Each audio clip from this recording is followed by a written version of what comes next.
Êxodo 34, verso 6.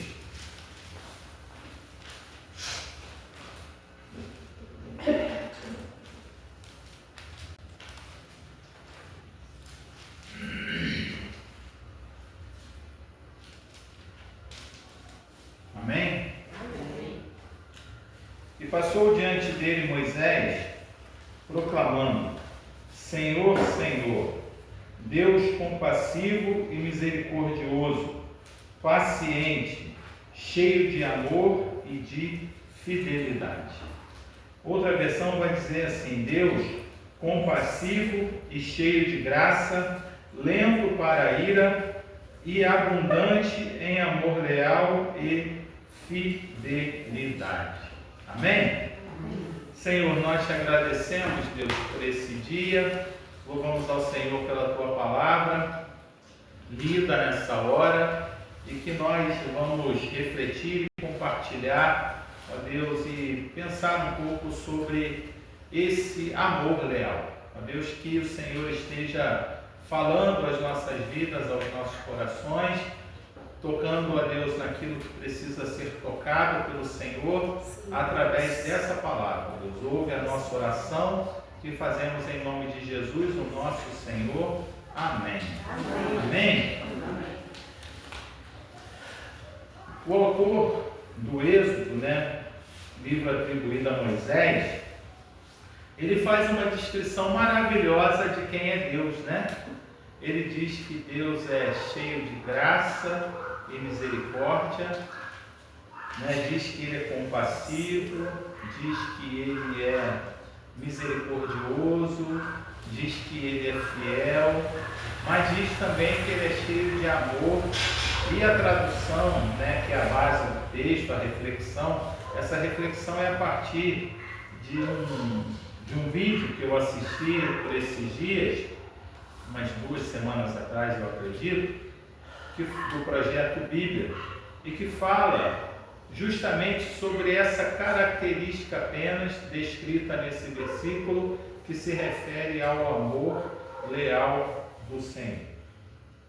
No hebraico, a ideia de amor, desse amor leal, ela combina 3 situações: o amor, a generosidade e o compromisso.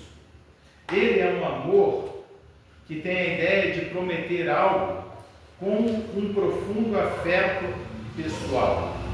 Eu prometo alguma coisa para alguém e me comprometo profundamente com aquilo que eu estou assumindo, esse compromisso com a pessoa. E esse compromisso não é porque a outra pessoa mereça, não é porque a outra pessoa pode me dar alguma coisa em troca, mas é algo que é gerado em nós pelo próprio amor do Senhor nas nossas vidas. Então, a história de Ruth é uma história que pode nos ajudar a ilustrar um pouco o que seria esse amor leal. Ruth, é um livro da Bíblia, um pequeno livro da Bíblia de 4 capítulos, que está ali no Antigo Testamento. E o livro de Ruth conta a história de Noemi e a sua família, Ela, Noemi, uma israelita, seu marido e os 3 filhos, e os 2 filhos, eles vão morar em Moabe. E lá em Moabe, então, os seus filhos se casam, mas com o tempo acontece uma coisa trágica, terrível nessa família, que é a morte do marido de Ruth, de Moabe, de Noemi, e dos seus 2 filhos. Então Noemi, ela fica viúva. E ao enviuvar, ela diz para as suas 2 noras, Ruth e a outra, que agora eu não me lembro o nome, diz às 2 noras que elas deveriam voltar para a sua família, voltar para o seu povo. As noras insistem em querer ficar com ela, mas Noemi é incisiva e diz: não, vocês precisam voltar para a sua família. Uma de suas noras aceita e volta para casa, mas Ruth fica com ela e diz para ela que aonde ela fosse, fosse aonde Noemi fosse, Ruth estaria com ela. Então elas voltam para Israel. Lá em Israel, Ruth começa a trabalhar para poder sustentar a sua sogra, e ela vai começar a ajudar na colheita do cereal, e ela vai justamente para o campo de alguém que era um parente de Noemi, alguém que era um resgatador, alguém que poderia se casar com Ruth, para que o nome da família de Noemi, do filho de Noemi, que havia falecido, ele pudesse continuar existindo ali no meio daquele povo. Então Ruth vai para as terras de Boaz, e ali começa a trabalhar. Ela cai na graça de Boaz. Ruth diz para ela então Noemi diz para Ruth o que ela tinha que fazer para conseguir que Boaz a resgatasse. Então Boaz exerce o direito de resgatador, e Ruth então se casa com Boaz e gera um filho que dá aí origem, dá continuidade à descendência do filho de Noemi. E esse filho de Ruth é alguém que vai vir aí da linhagem do próprio rei Davi. Essa história ilustra, o amor leal de Ruth para com Noemi, sua sogra. Se você ler aí no livro de Ruth, no capítulo 3, versículo 10, Boaz vai dizer para ela, depois de Juízes, tá? E antes de 1 Samuel. Boaz vai dizer a Ruth que o Senhor abençoe, minha filha, esse seu gesto de bondade é ainda maior do que o primeiro, pois você poderia ter ido atrás dos mais jovens, ricos ou pobres. Ele, quando Boaz está dizendo esse gesto de bondade, ele está se referindo a esse amor leal de Ruth para com a sua sogra, para com Noemi. Noemi, então, era alguém que não dependia, Ruth não dependia dela. Ruth poderia ter seguido a sua vida, poderia ter ficado na sua terra, mas ela decide continuar com a sua sogra, decide continuar cuidando dela, apesar de Noemi não ter nada para oferecer a Ruth. Mas esse amor real é algo que vinha do caráter de Ruth. Era algo gerado pelo próprio Deus, algo interior, algo que ela trazia consigo. Não dependia do que Noemi poderia fazer por ela, mas era algo que ela se sentia, e era verdadeiramente uma pessoa generosa e que cumpre com a sua palavra. Nós precisamos viver, experimentar um amor assim. Um amor que promete, mas cumpre com aquilo que nós prometemos. Esse gesto de Ruth, ele é inspirador e nos leva a refletir sobre a maneira como a gente deve amar a Deus e devemos amar também as outras pessoas. Porque esse amor leal, ele circula tanto na vertical quanto na horizontal, vertical, Então tá certo, então eu fiz certo o gesto. É que às vezes a minha lateralidade ela falha, Mas esse amor então, esse amor leal, que é comprometido, que é cheio de bondade, cheio de generosidade, é algo que a gente deve expressar na nossa relação com Deus e também é algo que a gente deve expressar na nossa relação com as pessoas que estão ao nosso redor. A Bíblia, ela mostra como o amor real, esse amor leal de Deus, ele se revela também, por exemplo, na história de Jacó. Jacó, que inicialmente foi um enganador e um traidor da sua própria família, mas apesar disso, apesar desse caráter duvidoso, né, de Jacó, Deus se revela a ele e reafirma a promessa que tinha sido feita ao seu avô Abraão, de que através de Abraão e da sua descendência surgiria uma grande nação pela qual toda a humanidade seria abençoada. Não tinha nada a ver com o caráter de Jacó, mas era única e exclusivamente pautado esse amor leal e a lembrança dessa promessa no próprio amor leal e caráter do nosso Deus. Então, 20 anos depois, Jacó, né, depois de 20 anos que ele saiu de casa, foi, né, trabalhar lá nas terras dos seus parentes, 20 anos depois ele vai se dar conta da sua indignidade, vai se dar conta, né, de que ele não é digno do amor leal do Senhor. Gênesis 32, versos de 9 a 10.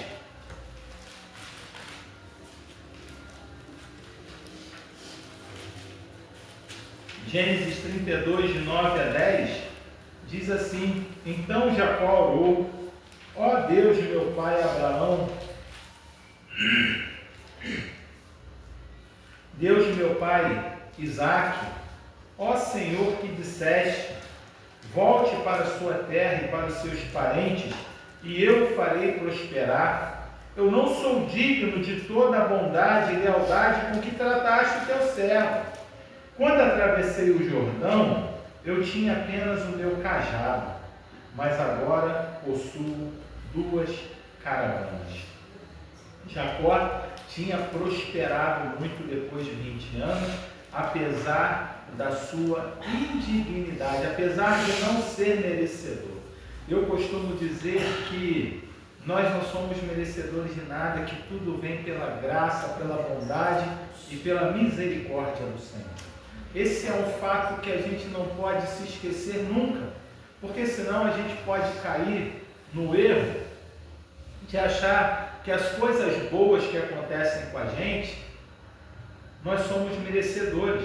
Ou quando nós passamos por dificuldade, né, quando a situação vira, deixam de vir as coisas boas e começam a vir as dificuldades, a gente começa a reclamar e falar: poxa, como assim Deus não quer mais me abençoar? Mas Deus nos abençoa porque Ele é galardoador mesmo. Mas Ele abençoa do jeito que Ele quer, na hora que Ele quer e com o propósito que Ele tem para cada coisa que acontece na nossa vida. Nós não recebemos as coisas de Deus porque a gente merece. Porque na verdade a única coisa que a gente merecia era o castigo eterno. A gente já começa por aí, né? Essa é a primeira coisa que a gente precisa ter consciência, que nós somos salvos pela graça de Deus, pelo dom, pelo presente que o Senhor nos concedeu de termos a salvação em Cristo Jesus, o nosso Senhor. Como eu disse ontem na pregação ali no evangelismo, o ser humano, ele tenta buscar a Deus através dos seus próprios méritos. Ele vive tentando alcançar a Deus através das suas obras. Mas as nossas obras, elas não são suficientes para que nós consigamos ser perdoados dos nossos pecados. Só Jesus Cristo pode nos salvar. Só Jesus Cristo pode transformar as nossas vidas. E todas as outras coisas que acontecem conosco, elas vêm a partir desse princípio que tudo que nós temos, tudo que nós somos, tudo que nós recebemos, vem pela graça, pela bondade e pela misericórdia do Senhor. Então, Jacó, ele tinha razão, porque a bondade e a lealdade do Senhor nunca teve relação com o merecimento dele, mas única e exclusivamente do caráter do nosso Senhor. Vocês estão conseguindo acompanhar? Estão conseguindo entender o que Deus está dizendo para mim, para vocês? Para você que nos acompanha também? Então, esse amor leal, na Bíblia, ele vai continuar. Deus vai continuar fazendo a sua revelação progressiva na história do povo de Israel. E a história do povo hebreu, quando ainda era escravo no Egito, vai dizer assim, que Deus se lembrou da promessa também que tinha sido feita a Abraão, Isaque e a Jacó. E muito tempo depois, lá em Êxodo, capítulo 2, versículos de 23 a 25, diz assim: muito tempo depois, morreu o rei do Egito. Os israelitas gemiam e clamavam debaixo da escravidão, e o seu clamor subiu até os céus. Ouviu Deus o lamento deles, e lembrou-se da aliança que fizera com Abraão, Isaque e Jacó. Deus olhou para os israelitas e viu a situação deles. Entende que Deus, ele é totalmente comprometido com a palavra dele? Que aquilo que ele promete, aquilo que ele se compromete em relação à revelação, à nossa salvação, ele vai cumprir, mas também em relação a todo o cuidado dele com as nossas vidas, em todas as áreas, o Senhor, ele é totalmente comprometido com aquilo que ele falou que faria na vida de cada um de nós. Jesus, o Senhor, por exemplo, vai dizer lá em Hebreus 13, 5, vai dizer assim, sejam livres do amor ao dinheiro, contentem-se com o que vocês têm, porque eu nunca os deixarei, jamais os desampararei. Essa é uma das inúmeras promessas que a Bíblia tem para mim e para você, em todas as áreas da nossa vida. Deus, ele é totalmente comprometido com aquilo que ele disse para cada um e para cada um de nós. Ele disse, que estará conosco todos os dias, até a consumação dos séculos. Deus diz que para ele nada é impossível. Nada.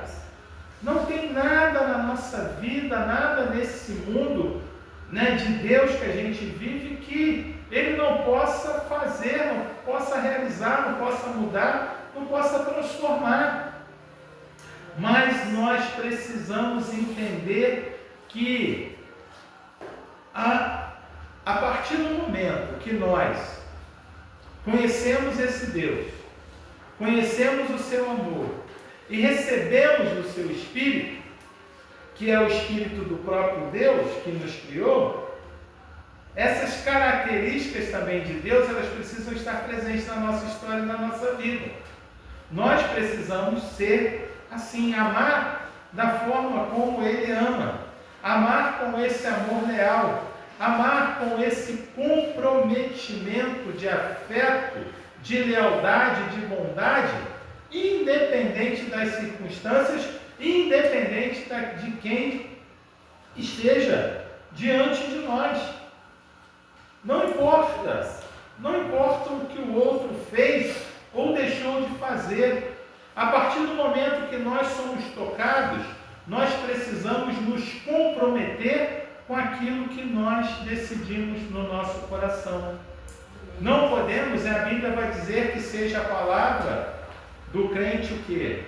Sim, sim e não, não.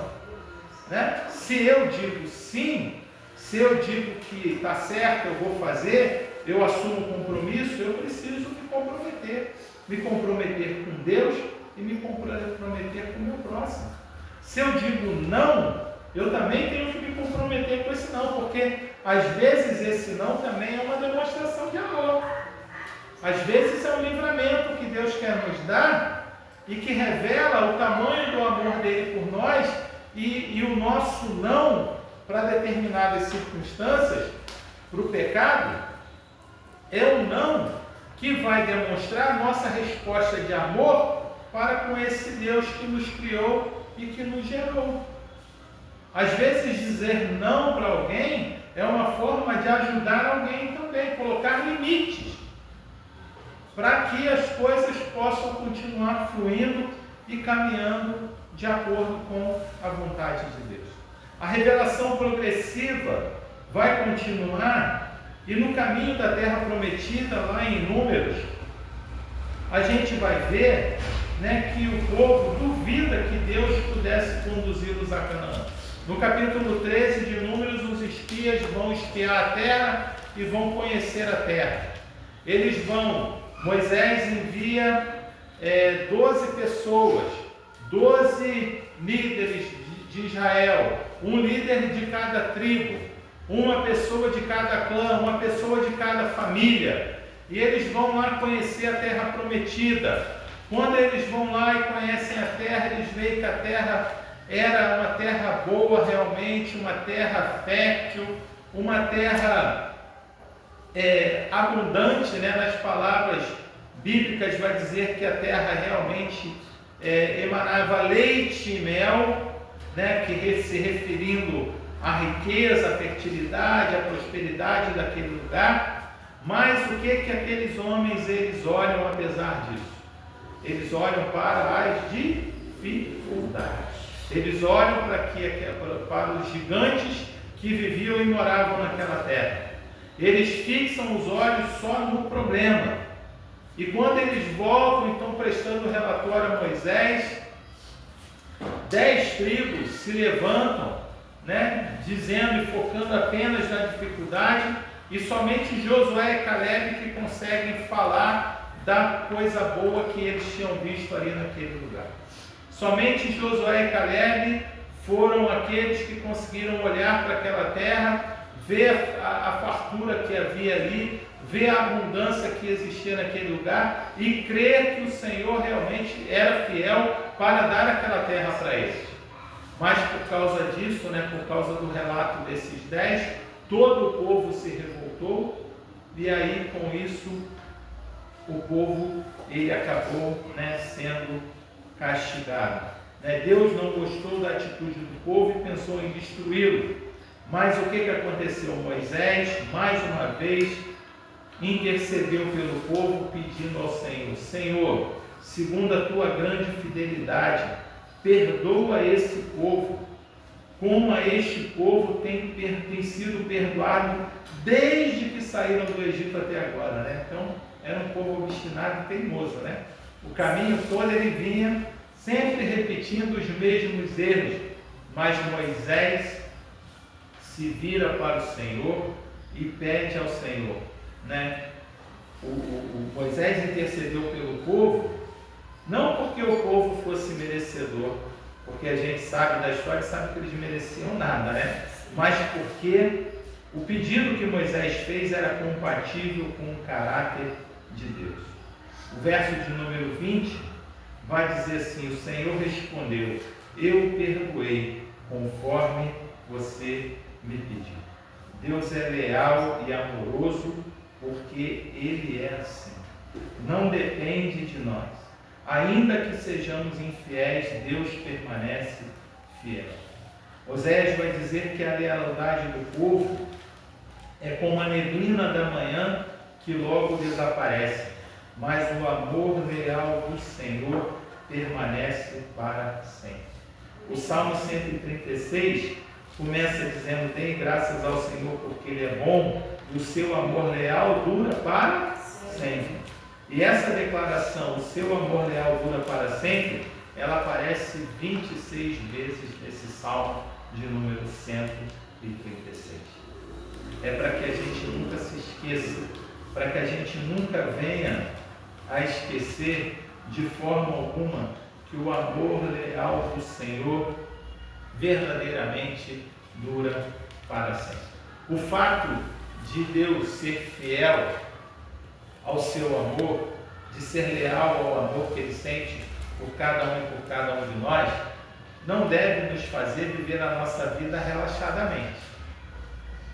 Não é porque Deus é bonzinho, Deus é um pai bonzinho, né, que passa a mão na cabeça em tudo, porque normalmente, né, na nossa relação aqui terrena, os filhos que são criados por pais permissivos, eles acabam se tornando pessoas o quê? Sem limite. Pessoas que muitas vezes não têm escrúpulo, né? Mas a Bíblia diz que Deus, ele não é um pai assim, Ele é um pai que nos ama e nos ama tanto que quando nós erramos, Ele vem nos corrigir para que nós possamos voltar os trilhos e possamos continuar caminhando bem. Mas o que eu quero dizer é que o fato de Deus nos amar assim, não deve nos motivar a viver a nossa vida relaxadamente, mas pelo contrário. Essa característica do amor de Deus deve ser algo tão marcante, tão profundo e tão maravilhoso para cada um e para cada um de nós, que a gente deva viver a nossa vida buscando sempre querer agradar esse nosso Deus. Que esse amor leal do Senhor nos inspire para que nós desejemos de todo o nosso coração vivermos a profundidade, a intensidade desse amor, desse relacionamento com o Senhor. Que a gente entenda que o lugar mais alto, o lugar mais puro, o lugar mais sublime para que nós possamos estar é aos pés do Senhor, buscando a sua direção, buscando a sua presença, buscando sermos encharcados pelo Espírito Santo, pela presença gloriosa e maravilhosa do Senhor, que nos leva a viver esse amor leal também até as últimas consequências. Mesmo apesar da dureza do coração do povo, a gente viu nesses textos que falam aí sobre a evolução da revelação de Deus ao povo hebreu, Deus, ele manteve a promessa. E ele manteve a promessa, fazendo com que essa promessa viesse a culminar na encarnação de Jesus. Deus, então, assume a forma humana através de Jesus para mostrar de uma forma ainda mais radical o amor leal do Senhor. Porque Jesus, ele encarna para revelar, sim, para revelar Deus à humanidade, mas ele encarna principalmente para quê? Para pagar pelos nossos pecados, para morrer na cruz em nosso lugar. E ali João 3,16 descreve, que Deus amou o mundo de tal maneira que deu o seu Filho unigênito para que todo aquele que nele crê não pereça, mas tenha a vida eterna. Deus amou o mundo de tal maneira. Deus amou o mundo de uma forma que não tem como descrever, de uma forma imensa, de uma forma enorme, de uma forma grandiosa, em que Deus vai até a cruz, sobe até a cruz para pagar pelos meus, pelos seus, pelos nossos pecados, pelo pecado de toda a humanidade. Essa é a maior descrição do amor leal de Deus por cada uma e por cada um de nós. Deus assume a nossa forma, Deus deixa a sua glória, Deus deixa a presença dos anjos, Ele deixa a eternidade e encarna na pessoa de Jesus para que nós pudéssemos conhecê-lo e para que Ele pudesse nos livrar da escravidão do pecado e nos conceder a vida eterna. E a vida eterna é conhecer a Deus como único Deus, é Jesus Cristo, seu Filho. É isso que a Bíblia nos ensina. A vida eterna é conhecer a Deus, e o conhecimento de Deus é um conhecimento de intimidade. Não é conhecer Deus, quando a Bíblia fala de conhecer a Deus, ele não está falando de um conhecimento racional, não está falando de algo subjetivo, mas está falando verdadeiramente de intimidade, de relacionamento. Assim como Deus Pai, Deus Filho, Deus Espírito Santo, eles se relacionam entre si, nós também precisamos nos relacionar com as pessoas da Trindade. Precisamos nos relacionar com o Senhor, nos relacionar com Ele na palavra, nos relacionar com Ele na oração, nos relacionar com Ele na adoração, nos relacionar com Ele no serviço que prestamos às pessoas. Porque é dessa forma que o Senhor vai enchendo as nossas vidas, enchendo os nossos corações desse amor leal que é uma característica marcante do próprio Deus. Então, os seguidores de Jesus disseram que encontraram nele o Deus de Israel, cheio de amor e de fidelidade. Através da sua vida, da sua morte, da sua ressurreição, ele nos leva de volta para o seu amor leal e para a sua generosidade. Deus é amoroso, generoso, bondoso e eternamente leal às suas promessas. E esse amor nos move a desejarmos viver esse mesmo amor em nossas relações. Pelo menos isso deveria ser assim. Eu e você deveríamos nos sentir impactados e envergonhados, né? E falar: Deus fez tanta coisa por mim que eu não posso. A minha resposta para Ele não pode ser outra que não ser um relacionamento recíproco. Mas ainda que a gente não mantenha a nossa reciprocidade, né? A nossa resposta positiva a esse amor de Deus, Ele não deixa de amar a gente, porque Ele é bondoso, Ele é compassivo, Ele é justo, Ele é cheio de misericórdia, e Ele está sempre esperando que eu e você possamos voltar os nossos corações para Ele.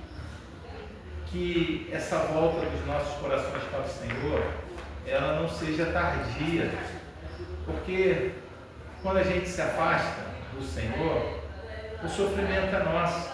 A gente acha que às vezes está vivendo vantagem, está vivendo uma vida, né, sem o compromisso com a igreja, com a Bíblia, com a palavra de Deus, mas isso tudo é ilusão, principalmente para vocês, meus adolescentes, meus jovens. Viver longe do compromisso com Deus é muita ilusão. Sabe, o mundo vai oferecer coisas que, num primeiro momento, podem ser muito prazerosas. Podem ser coisas que vocês sintam realmente muito prazer. Mas o preço que vocês vão ter que pagar é um preço muito alto. Às vezes é perder um sonho, às vezes é perder a liberdade, às vezes é atrasar o caminho de vocês.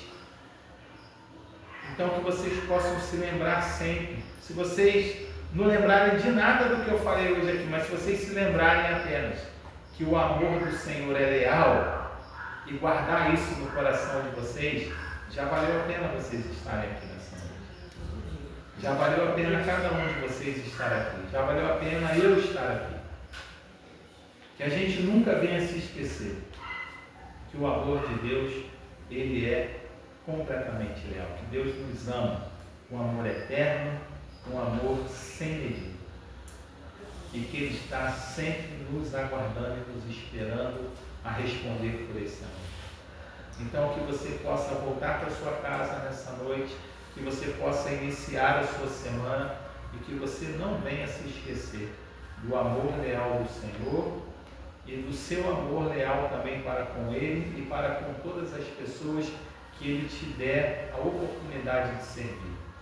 Que você possa, quando assumir o compromisso com alguém de fazer qualquer coisa, seja uma oração, né? Porque às vezes a gente diz assim: vou orar por você, né? A gente vem aqui, compartilha os pedidos, aí vamos orar, hein?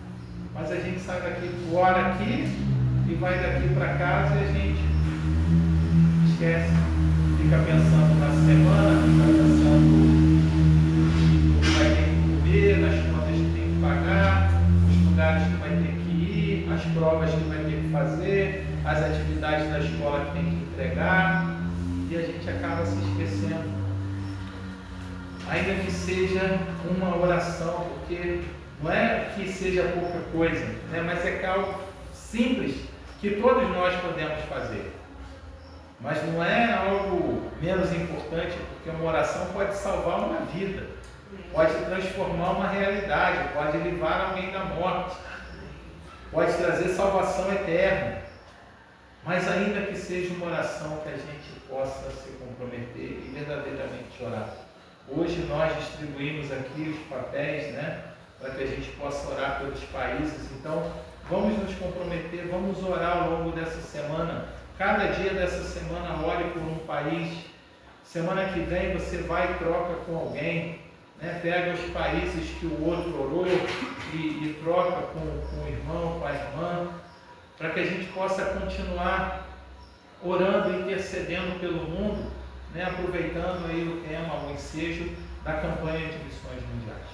Então, que Deus nos abençoe e que nós nos comprometamos com esse amor leal do Senhor, que Ele possa ser também abundante na vida, na história de cada um, de cada um.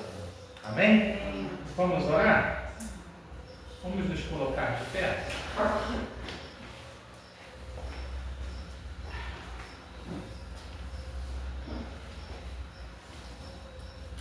A gente hoje está com o horário tranquilo, né? Dá para vocês tocarem uma música para a gente louvar e adorar o Senhor juntos? Tá? Vamos orar, depois vocês vão tocar. Senhor, nosso Deus, nosso Pai, nós agradecemos ao Senhor, Deus, por esse dia. Agradecemos ao Senhor pelas tuas bênçãos, ó Deus, que têm sido derramadas na vida de cada um de nós. Agradecemos, Senhor, por podermos nessa noite ouvir, ó Deus, mais uma vez sobre o amor leal do Senhor. O amor que é profundamente comprometido, o amor cheio de lealdade, cheio de bondade, cheio de generosidade. O amor, ó Deus, que se empenha em cumprir aquilo que promete a cada um e cada um dos seus filhos. Nós, ó Deus, queremos te adorar, te exaltar, ó Deus, te engrandecer por esse tão grande amor pela vida de cada um de nós, e que foi revelado de uma maneira ainda mais sublime, mais profunda, na morte de Jesus ali na cruz pelos nossos pecados. Pedimos a Deus que a única resposta nossa ao Senhor seja que sejamos fiéis a esse amor e nos comprometamos, ó Deus, em amar o Senhor também dessa forma, e amando ao Senhor nós possamos amar as pessoas que estão à nossa volta, que estão ao nosso redor. Ajuda-nos, ó Deus, a servirmos, ó Deus, aos nossos irmãos com as nossas orações, com as nossas visitas, com o nosso ombro, com o nosso ouvido, com os nossos recursos financeiros, com o alimento da nossa despensa. Ó Deus, seja da forma que for, que nós possamos, ó Deus, estar comprometidos e comprometidas a sermos, ó Deus, um sinal visível do amor leal do Senhor nesse mundo. Para que assim, ó Deus, haja mudança, haja transformação, haja, Deus, vidas sendo restauradas, famílias sendo mudadas, famílias sendo transformadas, ó Deus, pelo poder do Senhor e pelo teu amor leal, refletido e manifestado através das nossas vidas. Abençoa, Senhor, a nossa semana, ajuda-nos a nos lembrar, ó Deus, dessa palavra, que a cada dia dessa semana nós possamos buscar a face do Senhor, a presença do Senhor, na leitura da palavra, na oração, na adoração ao Senhor através dos louvores, mas que também, ó Deus, possamos estar orando em todo o tempo, ó Deus, por esses países também que na campanha de missões mundiais. Ouve, Senhor Deus, a nossa oração, abençoe as nossas casas, nossas famílias, é a nossa oração em nome de Jesus, o nosso Senhor e Salvador. Amém. Amém. Vamos então cantar ao Senhor.